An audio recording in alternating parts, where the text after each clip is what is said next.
The great white expanse of Kepler 442c stretched below Research Station Gamma 7 like a crystalline ocean frozen in time. Spindly geometric formations jutted from the plane in fractured spires, refracting the harsh crimson light of the system's dwarf star. The planet had been catalogued, studied, and dismissed by the Galactic Survey Corps over a century ago, classified as biologically sterile with atmospheric toxicity levels that exceeded safety parameters by orders of magnitude.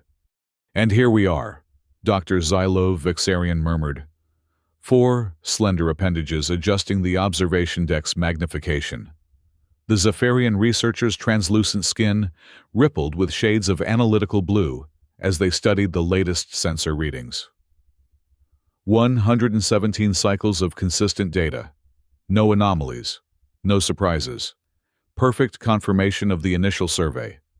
The massive salt plains of Kepler 442c had become the textbook example of inhospitable environments across 3 sectors of the known galaxy.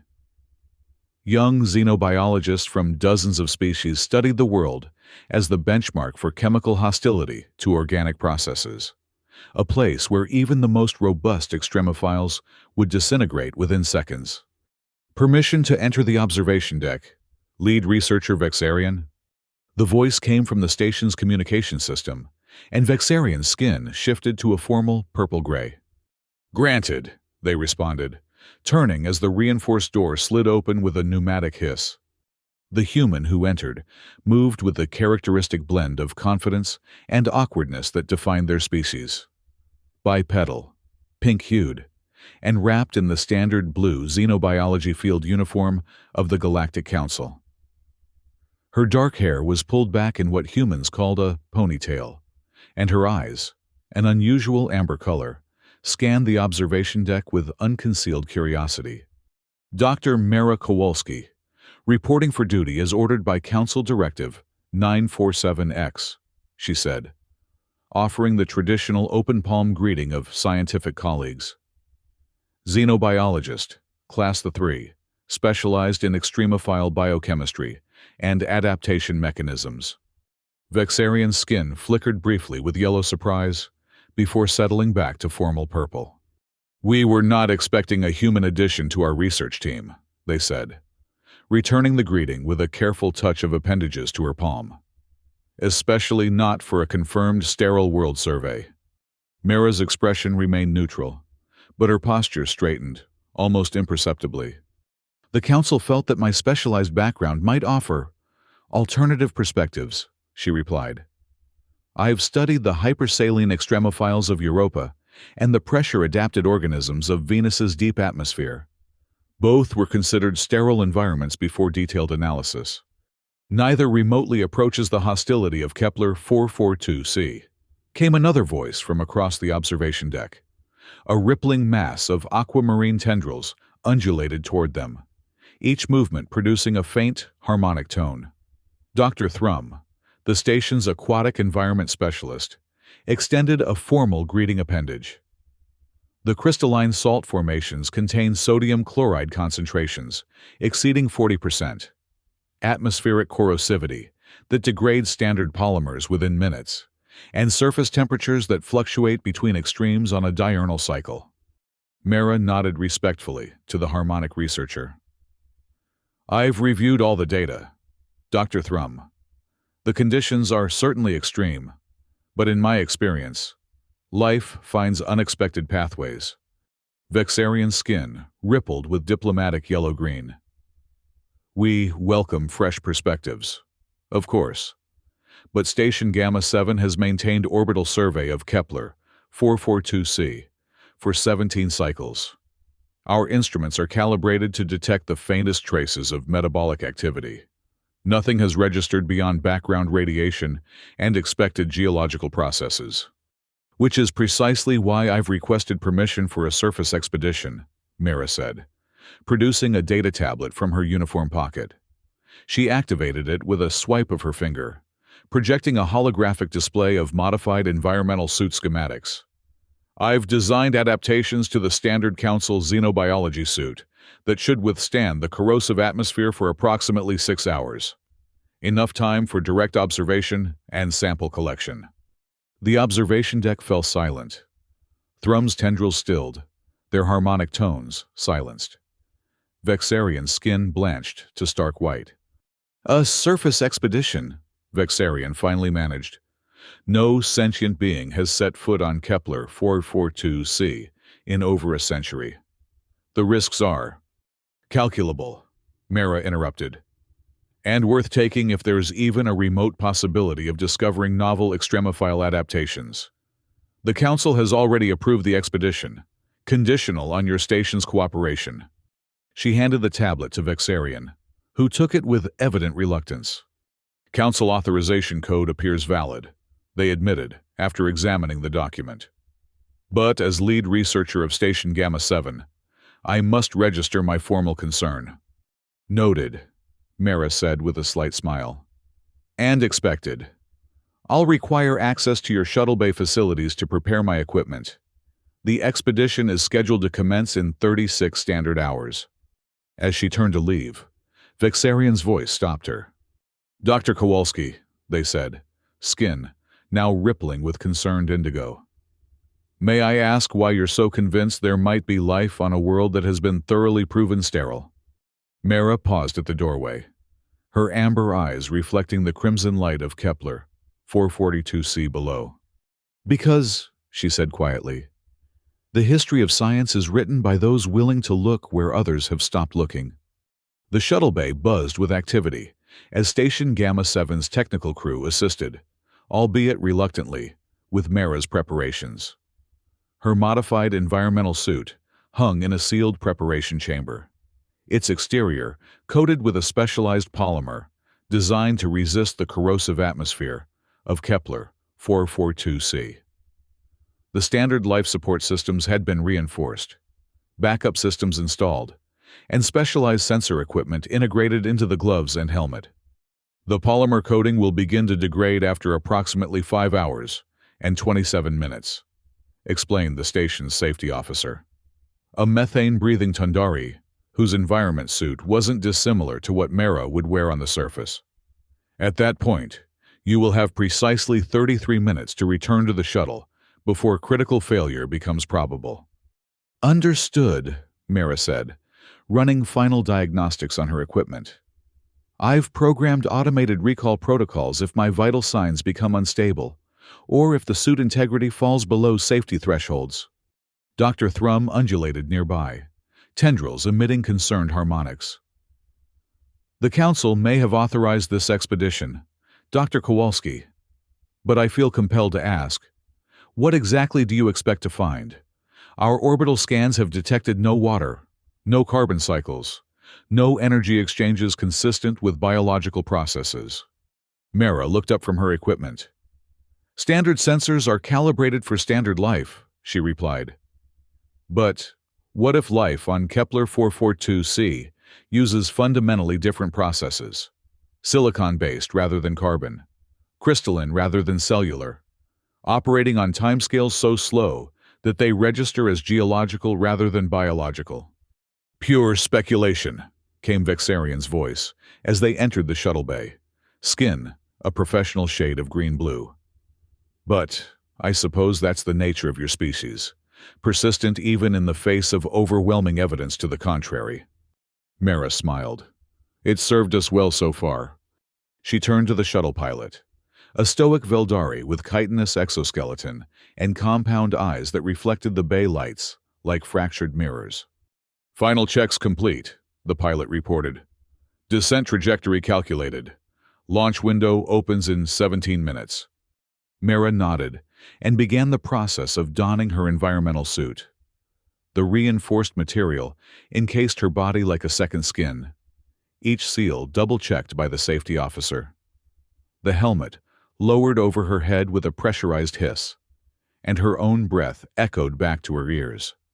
"Comms check," came the voice of the station's communications officer through her helmet. "Receiving you at 97% clarity, Dr. Kowalski." "Confirmed," Mara replied. "All systems green." She moved toward the shuttle, her movement slightly awkward in the reinforced suit. At the airlock, she turned back to the assembled station crew. "I'll see you in 6 hours," she said, "with samples." Vexarian's skin rippled with skeptical orange. "We'll monitor your life signs continuously. At the first sign of danger." "I know the protocols," Mara interrupted gently. "But thank you for your concern." The shuttle's airlock sealed behind her with a definitive clank, and Mara strapped herself into the passenger harness as the pilot initiated launch procedures. Through the viewports, she could see the station crew watching, some with professional interest, others with unmistakable concern, and Vexarian with what appeared to be resigned acceptance. The bay doors slid open to reveal the void of space, with the crystalline expanse of Kepler 442c dominating the view below. Mara felt the familiar flutter of excitement and apprehension in her stomach as the shuttle detached from the station and began its descent. "Entering upper atmosphere in 30 seconds, the pilot reported. "Atmospheric shields at maximum." Mara watched as the blackness of space gave way to the thin, corrosive atmosphere of Kepler 442c, a swirling mix of amber and crimson that buffeted the shuttle with increasing turbulence. "Corrosion readings within expected parameters," the pilot continued, compound eyes fixed on the control panels. "Descent nominal. ETA to landing zone, 12 minutes. As they descended through the atmosphere, the true scale of Kepler 442c's salt plains became apparent. What had appeared as a smooth, white expanse from orbit revealed itself as a complex landscape of crystalline formations, some delicate and lace-like, others massive and monolithic, rising hundreds of meters from the plain. "Incredible," Mara breathed, recording the formations through the viewport. The structural complexity suggests these aren't simple evaporation deposits. There's organization here. "Geological processes can create highly ordered structures," came Vexarian's voice through the comm system. "Wind erosion, thermal expansion and contraction, seismic activity, all documented on Kepler 442c.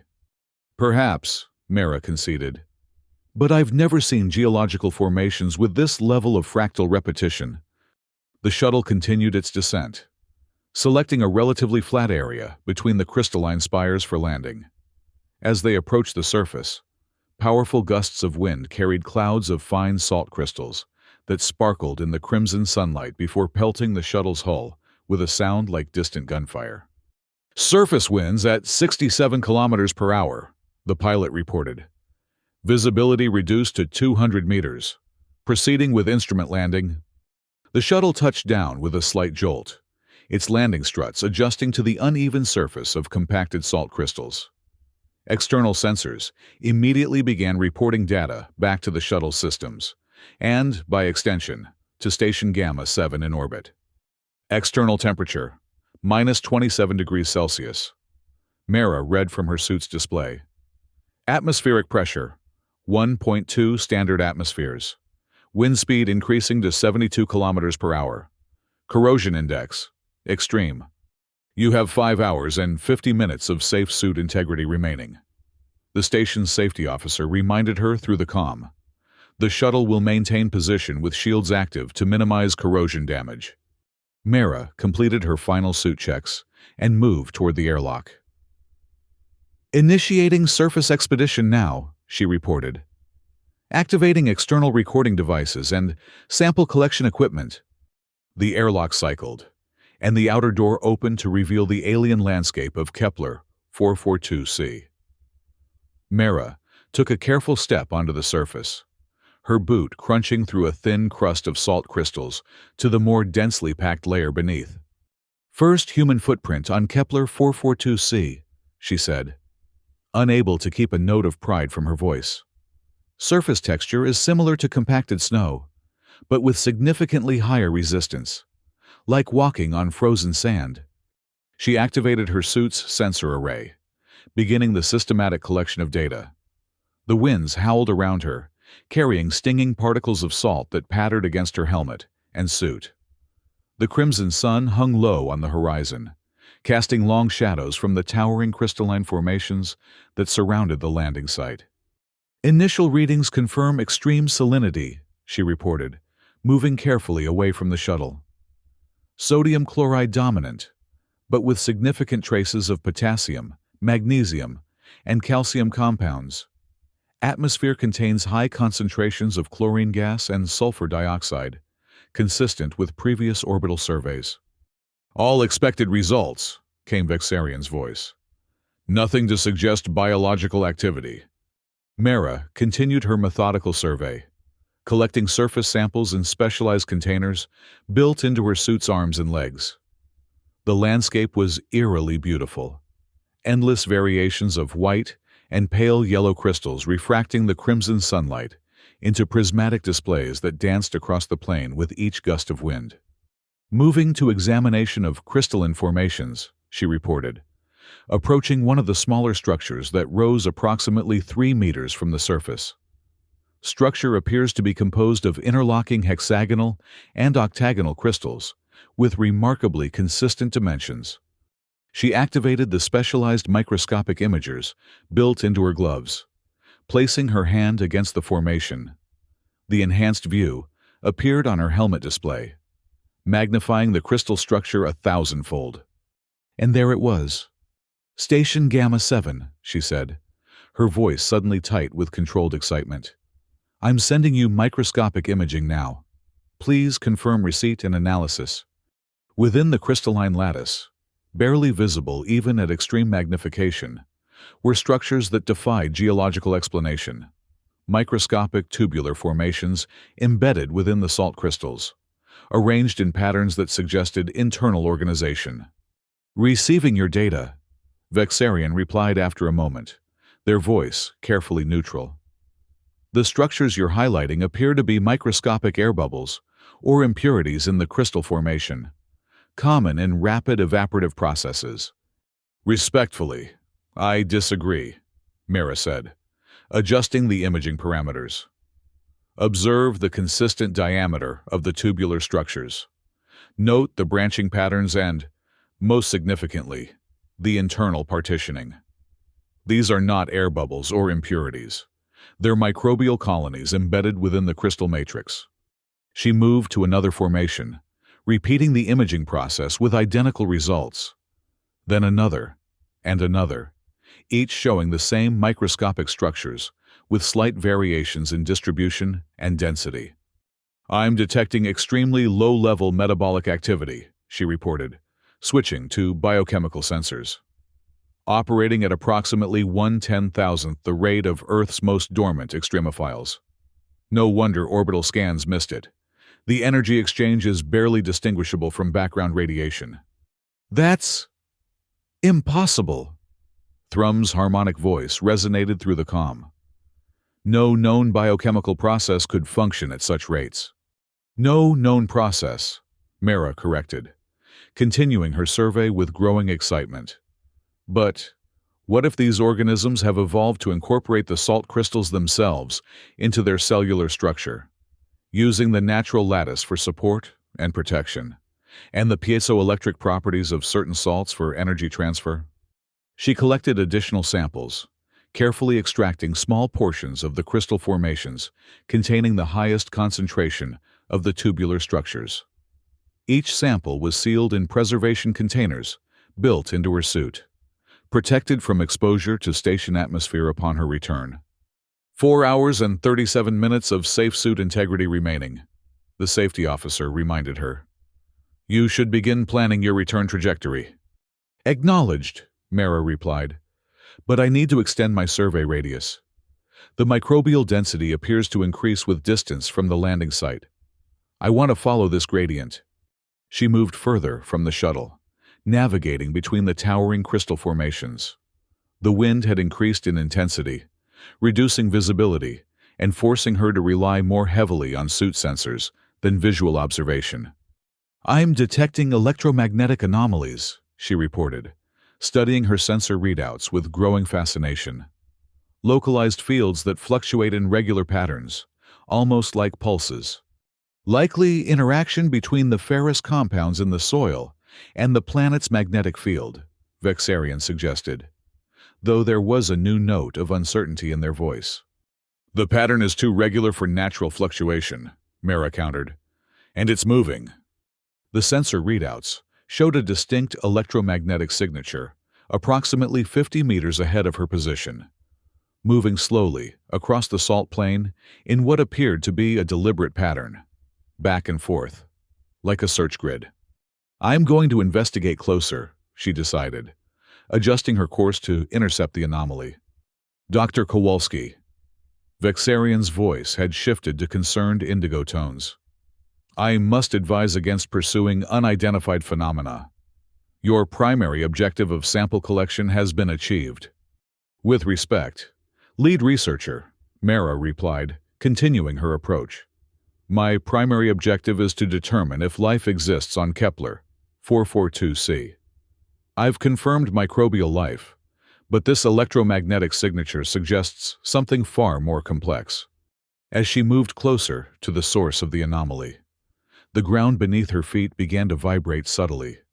Her suit sensors registered minor seismic activity, localized to her immediate vicinity. Are you experiencing geological instability? The shuttle pilot asked, voice tight with concern. I'm detecting tremors near your position. Yes, but they're not random, Mara reported, stopping to analyze the pattern. There's a regularity to them, like footsteps. The realization struck her, just as her visibility cleared momentarily as the wind shifted direction. Approximately 30 meters ahead, moving between two massive crystal formations, was something that defied categorization. It stood at least 12 meters tall, a semi-transparent entity composed of what appeared to be interlocking crystal structures, similar to the formations that dotted the landscape, but in constant, fluid motion. The crystals shifted and realigned with each movement, catching the crimson sunlight and refracting it in dazzling patterns. The electromagnetic field Mara had detected emanated from its core, pulsing in rhythm with its movements. Station, Gamma 7, she whispered, activating her suit's recording equipment at maximum resolution.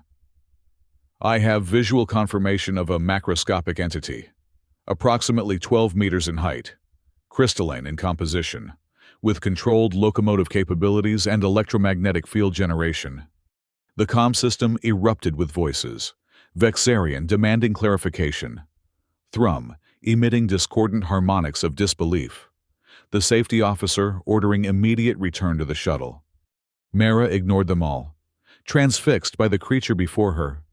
It moved with deliberate purpose, stopping occasionally to extend crystalline appendages into the salt plain and extract something, feeding. She realized with astonishment. It's a predator, she breathed. An apex predator in an ecosystem we've completely failed to recognize. As if hearing her words, the crystal entity stopped its feeding activity and rotated what appeared to be a sensory cluster in her direction. The electromagnetic field surrounding it intensified, sending Mara's sensors into overload. It's detected me, she reported, heart pounding. Possibly through electromagnetic sensitivity to my suit systems. Return to the shuttle immediately, Vexarian ordered, their voice uncharacteristically urgent. Safety protocols dictate. It's not showing aggressive behavior, Mara interrupted, remaining motionless as the crystal entity observed her. It appears to be curious. The entity began moving toward her position with surprising speed for its size, each step sending tremors through the salt plain. It stopped approximately 15 meters from her, towering overhead, like a cathedral of living crystal. Remarkable, Mara whispered, recording every detail. The crystal structures are in constant motion, but maintain overall cohesion, some form of electromagnetic bond, perhaps, or silicon-based cellular adhesion. The entity extended a crystalline appendage toward her, delicate despite its massive size, composed of thousands of individual crystal shards, moving in perfect synchronization. Dr. Kowalski, Vexarian's voice was sharp with alarm. The shuttle's proximity sensors are detecting a massive object approaching your position. Return immediately. I see it, Mara replied calmly. And it sees me. This is first contact. Lead researcher. I will not respond with fear. The crystal appendage stopped just short of touching her, hovering in the air before her helmet. The electromagnetic field surrounding it intensified, creating visible distortions in the air between them. It's communicating, Mara realized, checking her sensor readings. The electromagnetic pulses follow linguistic patterns, complex ones. She reached up slowly, extending her own hand toward the crystalline appendage. Careful not to actually make contact. The entity responded by adjusting its own field, creating a pattern that mirrored the electrical activity of Mara's nervous system as detected through her suit. Mimicry, she breathed. It's learning. Suddenly, the entity withdrew its appendage and rotated its sensory cluster toward the sky. Mara followed its gaze to see two smaller shuttles descending from orbit, Station Gamma-7's emergency retrieval vehicles. We detected an unknown entity of significant mass approaching your position, Vexarian explained through the comm. Emergency protocols have been activated. Retrieval shuttles will establish a defensive perimeter and extract you immediately. No, Mara protested. You'll frighten it. This is peaceful contact. But it was too late. The crystal entity was already retreating, its electromagnetic field fluctuating wildly as it moved with astonishing speed back toward the larger formations. Within seconds, it had disappeared among the crystal spires, its electromagnetic signature fading from Mara's sensors. Retrieval shuttles. Hold position, she ordered, frustration evident in her voice. The entity has retreated. There is no threat. Your assessment is noted, came the formal response from the retrieval team leader. But station protocols require your immediate extraction following contact with an unidentified organism. Mara wanted to argue further, but she knew station regulations would prevail. With a last look at where the crystal entity had disappeared, she began walking back toward her shuttle. 3 hours and 15 minutes of safe suit integrity remaining, the safety officer reported. Sufficient for normal return procedures. Understood, Mara replied, her mind racing with the implications of what she'd witnessed. I'm returning with samples of microbial colonies and full sensor recordings of the macroscopic entity. As she approached the shuttle, her sensors detected a new electromagnetic anomaly, different from the crystal entity's signature, but equally structured. It appeared to be originating from orbit in the direction of Station Gamma-7. Station, are you detecting unusual electromagnetic activity in your vicinity? She asked, pausing to analyze the readings. Negative, came the response from the station's systems operator. All electromagnetic fields within normal parameters. Mara frowned, cross-checking her readings. The signal was definitely there, a complex pattern of pulses that seemed to be directed specifically at the station. Running diagnostic on my EM sensors, she reported. But the diagnostic returned no errors. The signal was real, and it was intensifying. She boarded the shuttle quickly, securing her samples and downloading her suit's recording data to the shuttle's more robust systems. The pilot initiated launch procedures immediately, compound eyes fixed on the control panels. Detecting unusual interference in communication systems, they reported. Source unknown. I'm registering it too, Mara confirmed, studying the shuttle's sensor readouts. It appears to be a directed electromagnetic signal, originating from the planet's surface, specifically from the region where I encountered the crystal entity. The shuttle lifted off, rising rapidly through Kepler 442c's corrosive atmosphere. As they ascended, the electromagnetic interference intensified rather than diminishing with distance.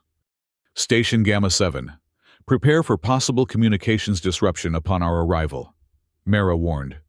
We're bringing an unusual EM field with us, almost as if we're being followed. The journey back to the station passed in tense silence, with Mara reviewing her collected data and the pilot monitoring the increasingly erratic behavior of the shuttle's electronic systems. By the time they docked with Station Gamma 7, nearly every sensor was registering electromagnetic anomalies. The airlock cycled, and Mara stepped into the decontamination chamber, where automated systems began the process of removing the corrosive salt compounds from her suit exterior. Through the chamber's viewport, she could see Vexarian, Thrum, and several other station scientists waiting in the adjacent laboratory. Their expressions, or skin colors, in Vexarian's case, betraying a mix of scientific curiosity and apprehension. When the decontamination process completed, Mara removed her helmet and took a deep breath of station air before entering the laboratory. The collected samples from her suit's storage compartments had already been transferred to the lab's containment units through automated systems. "Dr. Kowalski," Vexarian greeted her, skin a complex swirl of scientific blue and concerned indigo. "Your expedition has yielded unexpected results." "That's putting it mildly," Mara replied with a small smile. "I confirmed not only the existence of microbial life adapted to extreme salinity and corrosion, but a complex ecosystem including macroscopic predators with apparent intelligence and electromagnetic communication capabilities." "Let's not jump to conclusions," cautioned Dr. Thrum, tendrils emitting skeptical harmonics. "What you observed could have been an unusually mobile geological formation driven by electromagnetic fields, a phenomenon documented on several other worlds." "Geological formations don't hunt," Mara countered, moving to the central display table and uploading her recorded data. "They don't communicate. They don't show curiosity about alien visitors." The holographic display came to life, showing high-resolution images of the crystalline microorganisms embedded within the salt matrix, followed by footage of the massive crystal entity Mara had encountered. The laboratory fell silent as the station's scientific team watched the recording of the entity's deliberate movements, its feeding behavior, and its interaction with Mara. Vexarian's skin had shifted to a pale yellow of scientific revelation, while Thrum's tendrils had stilled completely. "Extraordinary," whispered the station's biological systems analyst, a slender Viridian whose photosynthetic skin darkened with excitement. The crystal structures appear to function as both skeletal support and cellular components. The electromagnetic field seems to serve as both nervous system and musculature, allowing the crystals to move in coordinated patterns. "And most significantly," Mara added, highlighting specific sensor readings, "the electromagnetic pulses follow clear linguistic patterns, complex ones, suggesting abstract thought and conceptual communication." "You believe this entity was speaking to you?" Vexarian asked, their skin now rippling with scientific fascination. "Not just speaking," Mara replied, advancing the recording to show the entity extending its crystalline appendage toward her. "Learning. It was analyzing my own electromagnetic signature, the electrical impulses of my nervous system detectable through my suit, and attempting to establish a comparable communication channel.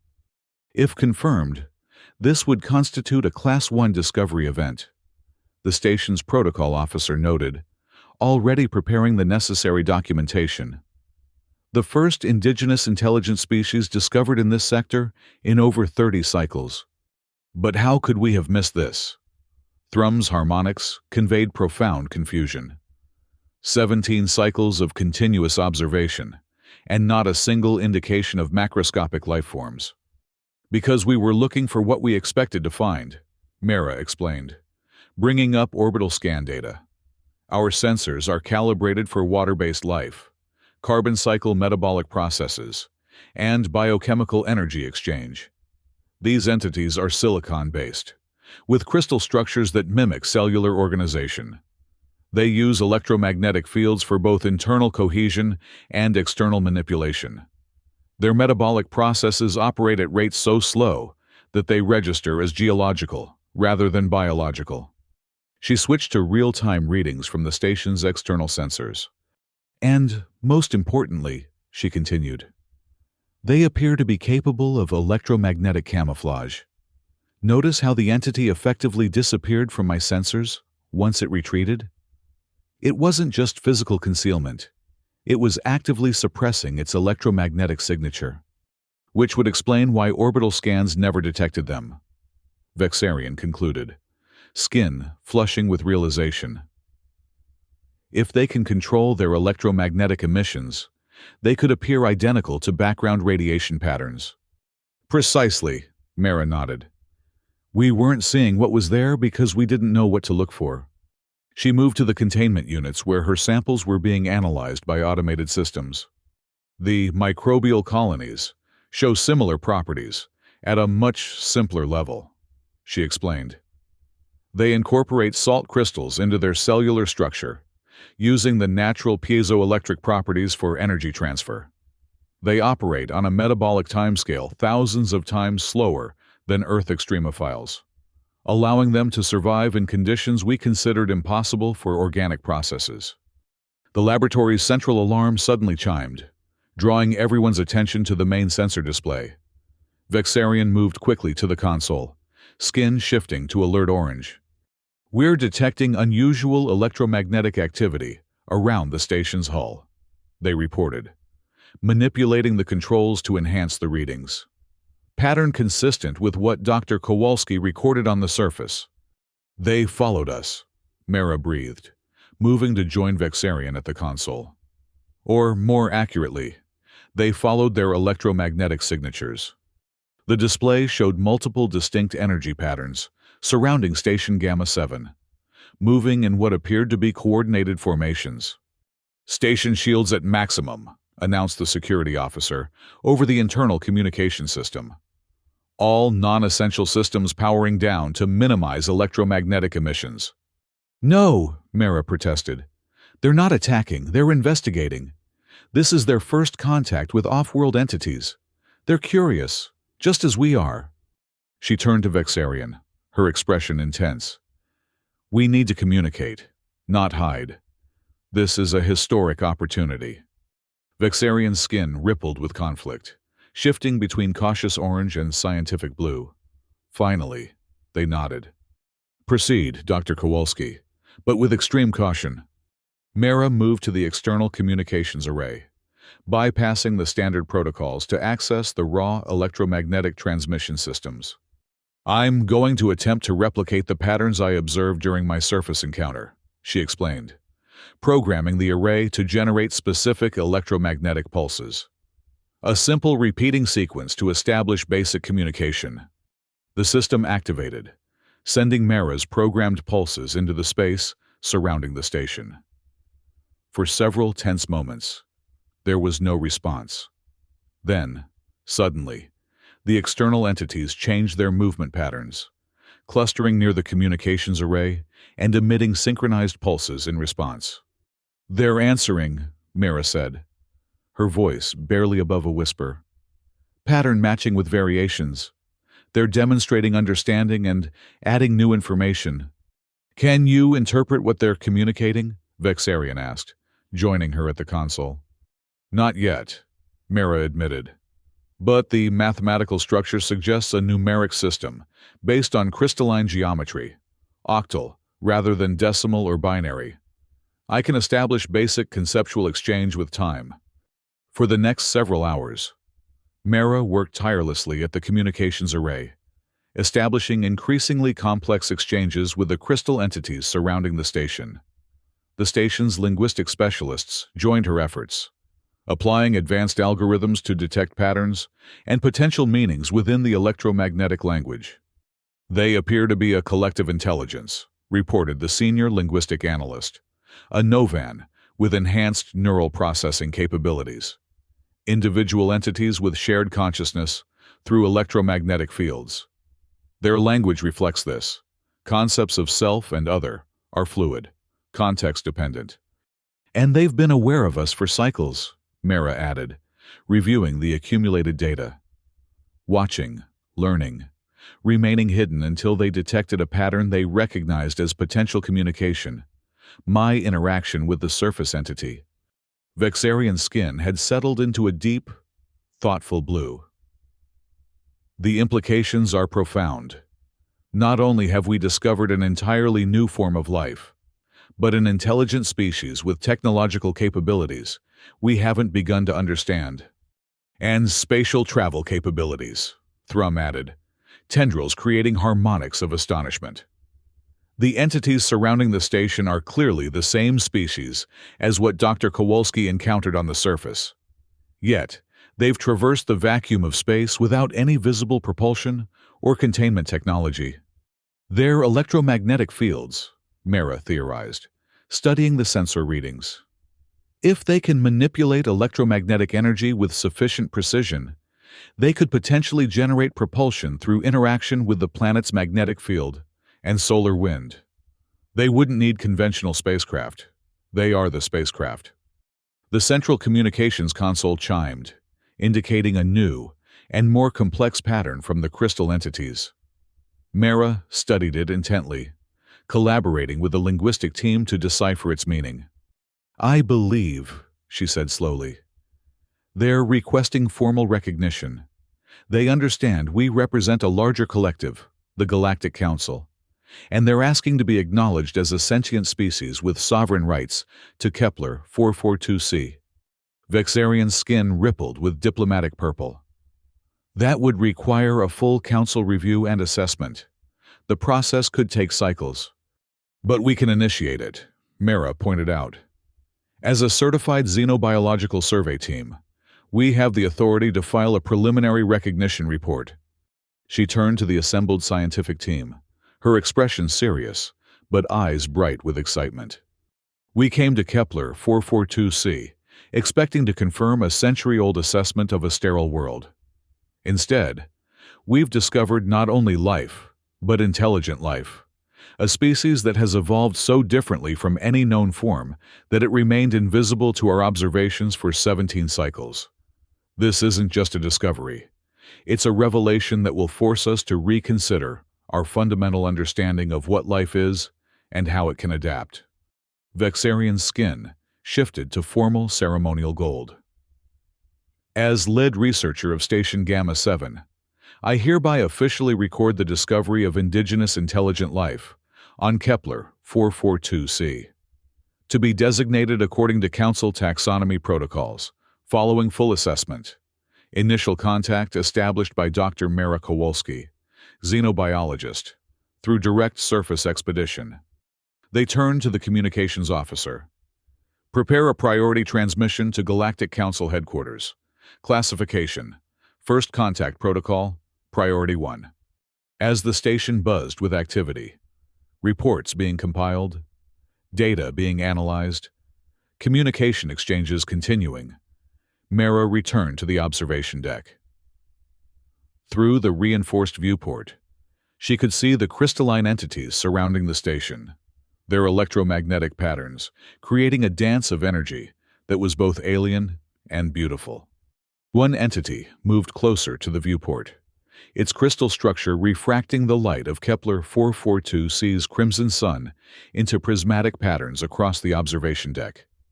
It extended a delicate appendage toward the transparent barrier, generating a complex electromagnetic pattern that the station systems translated as a simple concept. Recognition. Mara placed her hand against the viewport, smiling as the entity mirrored her gesture with its crystalline appendage. "We see you now," she whispered, "and we have so much to learn from each other." Outside the station, more crystal entities rose from the surface of Kepler 442c, their electromagnetic signatures pulsing in harmony as they surrounded their brethren and the alien station that had, after more than a century of blind observation, finally recognized their existence. The salt fields below, once thought lifeless, revealed themselves as a vibrant ecosystem hidden in plain sight, a reminder that life, in all its infinite adaptability, would always find a way to surprise those who thought they understood its limits. And as Station Gamma 7 transmitted its historic report to the Galactic Council, the crystal entities began sharing their own history, a tale of evolution in extreme conditions, of consciousness born from silicon and salt, of patient observation of the stars and the strange visitors who had orbited their world for so long without truly seeing. It was just the beginning of a conversation that would change galactic science forever, all because one human had been willing to look where others had stopped looking.